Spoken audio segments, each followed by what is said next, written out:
आज पूरी दिल्ली तो आप ही चले अपनी बेटी के इंसाफ के लिए आवाज उठा रही है। जगह नहीं है। जिस दरिंदगी के साथ कंझावला की घटना घटित हुई है, उसने सभी तरह की अमानवीयता की घटनाओं को पार कर दिया। लेकिन उससे भी ज्यादा दुखद बात है कि भारतीय जनता पार्टी इस घटना को लेकर के निष्पक्ष तौर पर कार्रवाई में सहयोग करने की जगह, चूंकि इस घटना में भारतीय जनता पार्टी के पदाधिकारी शामिल हैं, इसलिए वो एन केन प्रकारेण हर तरह से, चूंकि दिल्ली की पुलिस भारतीय जनता पार्टी की केंद्र सरकार और गृह मंत्री अमित शाह जी के अंडर में आती है, एलजी भारतीय जनता पार्टी के हैं और पूरी कोशिश की जा रही है कि किसी तरह से इस दरिंदगी से लोगों के ध्यान को भटकाया जाए। किसी तरह से कोशिश हो रही है कि एफआईआर की जो धाराएं हैं वो मजबूत ना हो पाए। अलग अलग तरह से कोशिश हो रही है। अभी उनके परिवार के लोगों ने आज सवाल उठाया है कि जिस लड़की को उनके साथ होने के नाम पर जिस तरह के बयान दिलवाए जा रहे हैं, वो भी इस बात को दिखा रहा है कि कहीं न कहीं दबाव में इस तरह के बयान जारी करवाए जा रहे हैं। आज पूरे दिल्ली के लोग हम यहाँ इकट्ठा हुए हैं शांतिपूर्व तरीके से उसकी आत्मा की शांति को श्रद्धांजलि देने के लिए और ये बात कहने के लिए कि केंद्र में सत्ता होने के नाते, केंद्र के गृह मंत्री होने के नाते, केंद्र की एलजी होने के नाते, आप अगर ये सोचते हैं कि उसको इंसाफ नहीं दिया जाएगा, भारतीय जनता पार्टी के नेता होने के नाते कोई दरिंदा बच जाएगा, वो दिल्ली के लोगों को कबूल नहीं है, वो मंजूर नहीं है। और ये जो लड़ाई है, ये जो आंदोलन है, ये जो आवाज है, हम इसको उठाते रहेंगे और इसको लेकर के लड़ेंगे, क्योंकि अगर इस दरिंदों को अगर सही सजा नहीं दी जाती है, कड़ी सजा नहीं दी जाती है, तो इस तरह की घटनाएं और बढ़ेंगी। इसलिए आज हम सब लोग यहाँ इकट्ठा हुए हैं और हमारी एक ही मांग है कि भारतीय जनता पार्टी अपराधियों को बचाना बंद करे और निष्पक्ष तौर पर इंक्वायरी की जाए और जो दोषी हैं उनको सख्त से सख्त सजा दी जाए। भारतीय जनता पार्टी का होने के नाते किसी को इसका लाइसेंस नहीं मिल जाता है कि वो कुछ भी करेगा और वो बच के निकल जाएगा।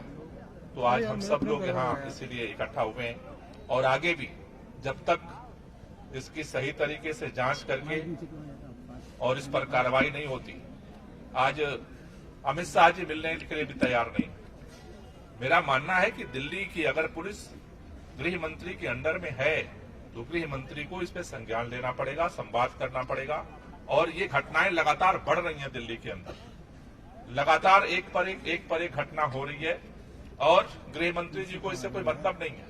पुलिस तो अंडर में चाहिए, लेकिन पुलिस सक्रिय रहे, लोगों को सुरक्षा दे, इसके लिए उनके पास समय नहीं। दिल्ली के एलजी के पास सब कुछ करने के लिए समय है, लेकिन दिल्ली की सुरक्षा सुनिश्चित करने के लिए समय नहीं है। तो ये आवाज जो पिछले 3 दिनों से लगातार लोगों के माध्यम से उठ रही है, मेरी गुजारिश है केंद्र सरकार से कि अगर आप इस पे लीपापोती करने की कोशिश करेंगे तो ये आंदोलन और बढ़ेगा आगे और इंसाफ की लड़ाई और तेज होगी। सर, ऐसे मामले लगातार दिल्ली में आ रहे हैं, कभी द्वारका में, कभी निर्भया कांड। एनसीआरबी भी यही कह रही है कि दिल्ली महिलाओं के लिए सबसे ज्यादा सुरक्षित है। क्या कुछ कहेंगे आप? नहीं, मैंने तो एक बात कही है कि इसके लिए गृह मंत्री को समय निकालना पड़ेगा। एलजी के पास जो सबसे प्राथमिक जिम्मेदारी है लॉ एंड ऑर्डर की, उस पर काम करना पड़ेगा, जिससे कि तभी इन चीजों पर नियंत्रित किया जा सकता है। सर, जो फ्रेंड ने बोला है कि ड्रिंक की हुई थी, होश में नहीं थी, तो कैसे देखते हो इस बयान को? देखिए, अभी उनके घर के लोगों का ही बयान मैंने देखा, उन पर किसी को विश्वास नहीं है। किसी को ये समझ में नहीं आ रहा है कि अचानक ये इसको सामने लाया गया है, बयान दिलवाया जा रहा है। मुझे लगता है कि इसकी निष्पक्ष जांच की जरूरत है, जिससे चीजें सामने आ पाए। आम आदमी पार्टी और दिल्ली के लोग अपनी बच्चियों के न्याय के लिए तब भी खड़े हुए थे जब निर्भया की हत्या की गई थी, जब गुड़िया की हत्या की गई थी, तब भी हम लोग यहीं पे खड़े हुए थे। और आज हमारी एक बहन अंजलि के साथ जो हुआ है उसके लिए भी हम उसके न्याय के लिए आज यहाँ पे खड़े हैं। फर्क सिर्फ इतना है कि तब बीजेपी को लगता था कि कांग्रेस के खिलाफ आवाज उठानी चाहिए, मगर आज भारतीय जनता पार्टी की सरकार है तो वो कहते हैं ये राजनीति है। ये बहुत शर्म की बात है। जिस तरीके से भारतीय जनता पार्टी की पुलिस ने पहले दिन से इस मामले में लीपापोती की है, जिस तरीके से भारतीय जनता पार्टी की पुलिस के डीसीपी ने अपराधियों का बचाव किया, कमजोर धाराओं के अंदर एफआईआर दर्ज की, पोस्टमार्टम के अंदर 36 घंटे की डिले की, एफआईआर दर्ज करने के अंदर 15 घंटे की डिले की, जिस तरीके से नए नए गवाहों को प्लांट करके इस केस को कमजोर किया जा रहा है, उस बच्ची के चरित्र के ऊपर सवालिया निशान लगाया जा रहा है, उसको मरने के बाद बदनाम किया जा रहा है, ये भारतीय जनता पार्टी की सबसे घिनौनी हरकत है। पोस्टमार्टम रिपोर्ट कह रहा है कि उस लड़की ने कोई शराब नहीं पी थी, और पुलिस और भारतीय जनता पार्टी एक लड़की को ढूंढ के लाती है, जो लड़की कहती है मैं उसके साथ थी मगर मैं भाग गई।